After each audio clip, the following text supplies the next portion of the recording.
New technological inventions, he says, will keep showing up. So we are going into a time where more and more we will simply be reading these little blurbs. We've already seen that they've invented the robot dog. We've already seen that they've tried to sensitize people to living with automated things. How many people have Alexa in the house? How many people have the little Roomba going around? Do you know if that thing has a camera on it or not? It's funny now on TikTok, your cat is riding on it and you're filming it, but do you know if it has a camera? Do you know if it has a GPS that it emits? Hi, I'm here at 1515 Firefly Lane. You don't know, but you just open your house and bring everything in. The way the Greeks opened the gates and brought the Trojan horse in and brought death and destruction and conquest to themselves because they had no wisdom. Later, they will want the speculative false promises of the fallen ones who will show up promising a higher life for humans. People would prefer anything to God, and this will become very apparent in the time of the great falling away. So God is telling me, and I am telling you, out of the goodness of his own heart, that the world shall grow bored with him. And maybe this is why sometimes it's getting harder and harder to translate faith and love for God to the younger generation, because God just doesn't match their video games. God doesn't match the free sex that they're into. America is not watching as your children, the youth, have gone right back to the permissive sexual immorality of your youth in the 60s.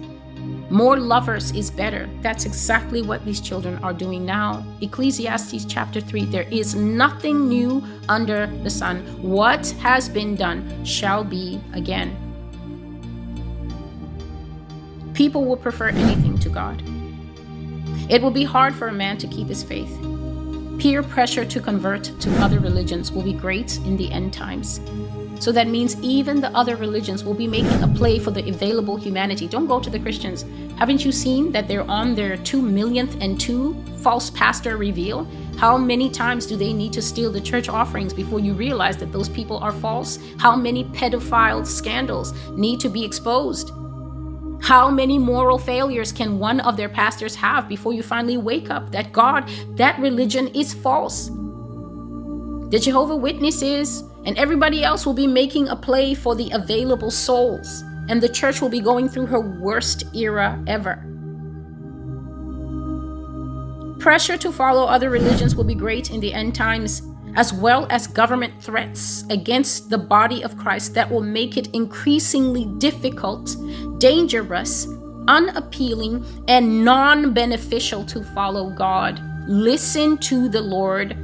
It is non-beneficial, people will feel, to die for God, because there's not much of a visible benefit in laying down your life for this God that we call friend. Greater love has no man than this, but people will feel, my love is not an extended warranty. It doesn't go that far. It is unappealing to face death. It is dangerous to face government persecution. It is difficult to find that you have become a demographic that is being slowly excluded and cut out from things, becoming an object of hate, of mockery, because you adhere to archaic beliefs that as we go on, God will say that we are being accused of hate speech. We've been watching social media videos since 2020 of pastors who continue to preach, and they came and they put them in cuffs. We were watching from home, from quarantine, and thinking, what a brave man. But what would happen if the bravery of that man, God suddenly extrapolated it throughout the whole church, and suddenly everyone was required to show the same bravery? What would happen? Would you still be willing to be saved? Would you still be willing to believe in this same Jesus of Nazareth that said, to follow me, you must pick up your cross and then keep your feet on the same narrow path that I'm keeping? People will conclude it's not worth it to be excluded from so many gifts and benefits of the New World Order. They will depart the faith of Christ to pursue the benefits of government rule in the end times.